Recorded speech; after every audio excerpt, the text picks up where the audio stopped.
Alhamdulillah, kami sekeluarga pertama sekali dapat diberi nikmat oleh Allah Ta'ala untuk bersama dengan ayahanda. Kami semua keluarga dah, anak dan cucu-cucu. Dan sepanjang, kalau saya sebut hari terakhir lah, suasananya cukup syahdu, di mana doktor bagi tahu bahawa selepas saya sudah menurun tahap kesihatan dia pada belah petang tu, doktor kata seluruh anggota ayah tu dah semakin hilang fungsi dia kerana keletihan yang amat sangat. Dan sehingga saat terakhir doktor beritahu bahawa yang kekal berfungsi ialah otak dia, di mana dia masih menerima, masih boleh mendengar.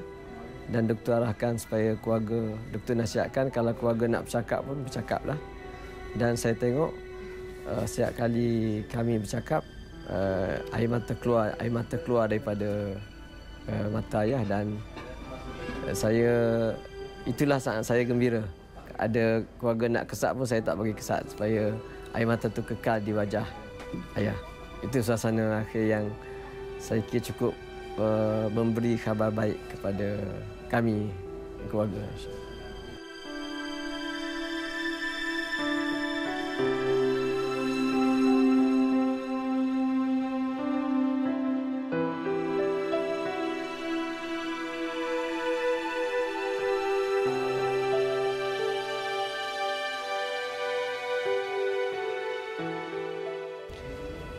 Kekuatan ayah ni banyak bergantung kepada dia semenjak daripada masa muda dia lah, masa belajar tu dia banyak baca kitab-kitab tasawuf. Jadi kitab inilah yang banyak membina kepribadian dia, kekuatan dalaman. Walaupun ayah dia memegang tugas dunia yang begitu besar lah, sebagai menteri besar, berhadapan dengan dunia politik tapi bagi saya yang menyebabkan beliau begitu tabah ialah pengajian tahap rohani dia yang tinggi. Itu satu. Dan satu lagi ialah hobi ayah ni ialah membaca. Walaupun dia sebagai MB, menteri besar, semasa dan selepas saya berhenti setahun lebih ni, kitab ni adalah menjadi makanan utama dia sebelum makanan. Itu makanan sebenarnya. Itu dua yang saya fikir saya sendiri dan kita semua payah nak, kecuali yang dirahmati oleh Allah Ta'ala.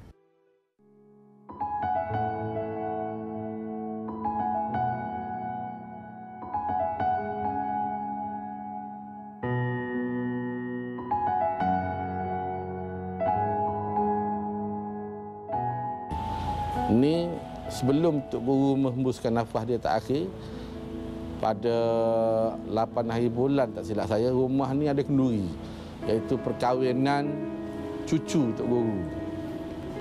Ramai yang jangkakan Tok Guru dah keluar hospital masa tu.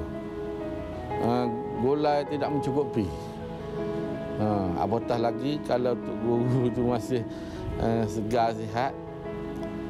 Pernah masa Tok Guru melangsungkan perkahwinan anak bongsunya, Nik Sasabila, 35 kawah gulai.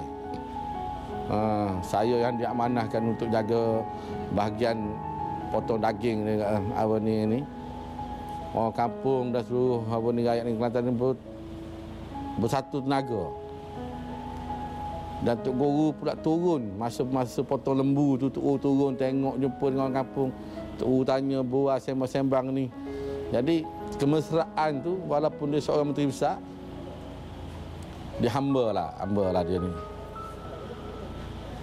Cuba tuan boleh tengok keadaan rumah dia cukup lah macam mana kan. Yang tiada berpagar, tiada pengawal peribadi yang jaga. Buka pintu utamanya pintu masjid.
dia selalu tidak menganggap dia ni seorang pemimpin.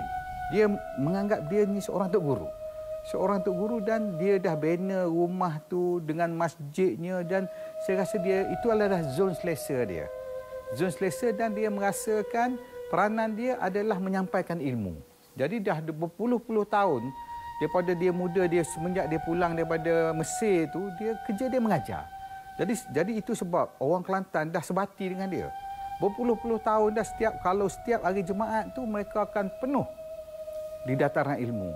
Jadi saya rasakan dia tu lebih kepada guru agama daripada ahli politik. Jadi itu menyebabkan orang rasa selesa dengan dia.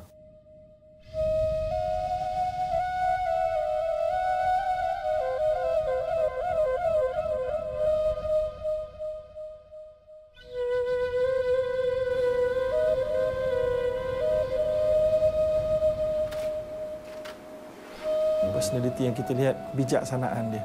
Kita tahulah sebagai orang yang mengaji di pelbagai tempat, India, Pakistan, Mesir, pada ketika itu, maksud saya tahun 50-an gitu, memang tak ramailah orang Malaysia yang berjaya melepasi tahap itu.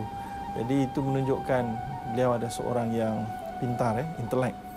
Jadi dengan personality sebegitu, ditambah lagi dengan ceramah-ceramah dia yang begitu kita kata unik, berbanding dengan penceramah lain yang juga ada pada ketika ini dan sebelumnya, yang mana beliau suka memasukkan mantik, iaitulah perumpamaan.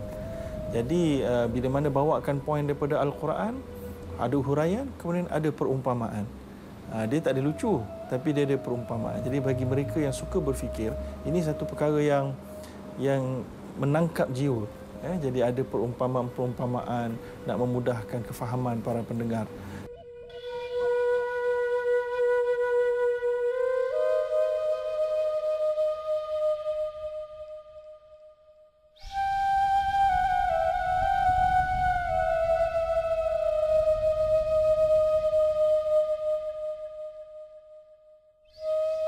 Rakyat-rakyat dari petani di Raja Tewak pun seperti rakyat negeri Kelantan, iaitu sama ya, adik-adik, kerana Tuan Guru yang telah diakui oleh rakyat 3 wilayah, kata satu orang Tuan Guru dan pula pemimpin politik yang sangat bagus,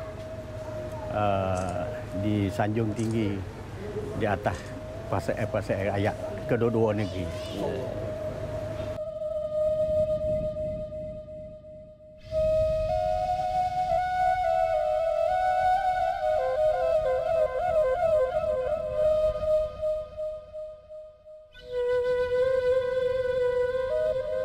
Satu, dia ada kelebihan tu adalah akhlak dia lah. Saya kata itu yang itu. Jadi akhlak yang ditunjukkan tu akhlak yang seperti yang ada dalam nilai-nilai akhlak yang ada dalam Al-Quran tu. Jadi dia betul-betul amalkan itu. Kesederhanaan dan akhlak dia dengan kejujuran dia, ketepatan masa dia. Pernah seorang kawan baik saya yang jumpa dia untuk minta tanda tangan dalam satu urusan yang bukan urusan rasmi. Dia tak nak guna pensel kerajaan tu. Dia ambil daripada beg dia, pensel dia sendiri, dia sign. Kerana sampai level itu, makna dia punya rapinya tentang dia menjaga. Jadi itu sebab saya rasakan kenapa dia elak tak nak duduk rumah kerajaan, kerana dia tahu maknanya kadang-kadang rumah tu digunakan untuk benda-benda peribadi juga. Jadi dia tak nak ambil yang, saya rasa itulah yang luar biasanya dia.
Saya rasa dia berasal kepada niat dia yang pertama bila masuk dalam dunia politik lah. Dia masuk dalam dunia politik dalam keadaan dia sudah pun bergelar seorang ulama. So, jadi dia bukan in the making, dia bukan masuk muda-muda, masa buat politik, masa itulah belajar, tak. Dia dah maknanya belajar rasmi itu dah kira khatam. Dah balik dari India, Pakistan, Mesir dah habis. Dia balik jadi ahli PAS, kemudian jadi guru, kemudian masuk politik. Maka atas sebab itu kita yakini bahawa beliau masuk tu dengan niat yang betul. Bila dia masuk dengan niat yang betul, maka dia tahu apa dia nak perlu buat.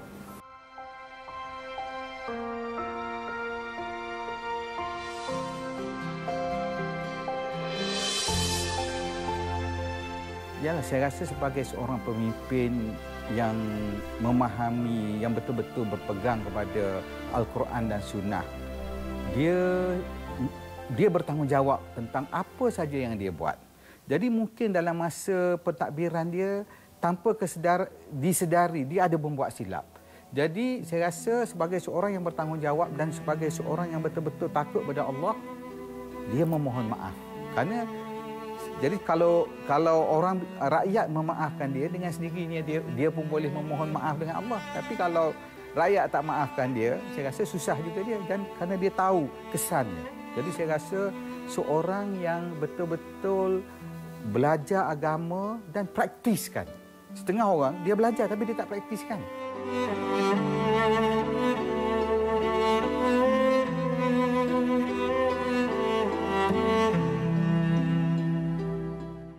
Dan saya masih ingat berjumpa dengan beliau. Beliau cuba untuk menerangkan betapa beratnya tanggungjawab dia.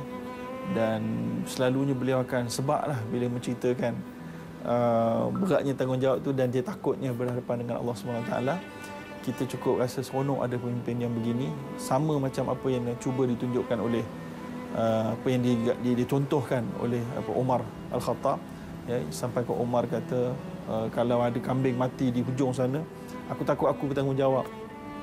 Sampaikan Umar Al-Khattab apabila anaknya menceritakan dia telah diberikan 1 dinar oleh tukang sapu, ya, maka terus dia pergi ambil duit tu, pergi jumpa tukang sapu dekat masjid tu, dekat kawasan Baitul Mal. Adakah kau nak menjadikan aku masuk ke neraka dengan sebab 1 dinar atau setengah dinar ini? Jadi sangat amanah. Jadi ini cantiklah. Jadi saya kira Tuan Guru pun setelah cuba bersedia upaya. Itu legasi dia.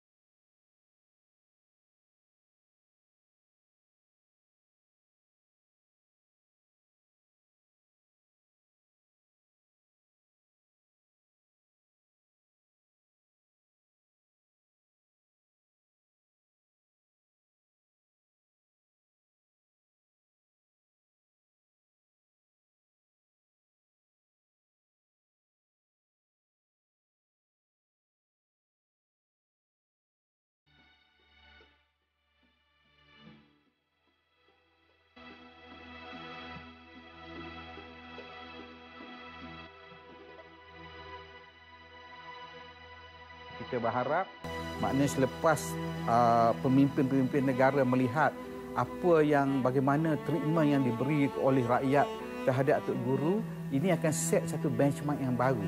Jadi bagi siapa nak jadi pemimpin lain kali, bagi saya lah, mungkin dia orang kena persiapkan diri. Dia mesti jadi seorang teknokrat ataupun profesional, tapi yang tadabbur Quran. Yang tadabbur 30 juzuk Quran, faham, amalkan, baru dia boleh jadi pemimpin. Saya harap perjuangan beliau dirahmati oleh Allah Ta'ala, dan seperti Nabi sebut bahawa dia kekal menjadi amal berpanjangan yang mencurah-curah masuk dalam kubur untuk beliau. Nabi sebut ilmu yang tafa'u bih, ilmu yang disebarkan oleh manusia, oleh hamba Allah, yang diambil manfaat oleh ahli manusia di muka bumi. Jadi saya yakin bahawa sepanjang ayahanda hidup, dia telah menyampaikan ilmu yang berguna dalam semua perkara, dalam banyak perkara, dan harap ilmu ini selama mana diguna pakai oleh ahli di muka bumi, manusia di muka bumi, maka sebanyak itulah pahala yang akan sampai pada ayahanda.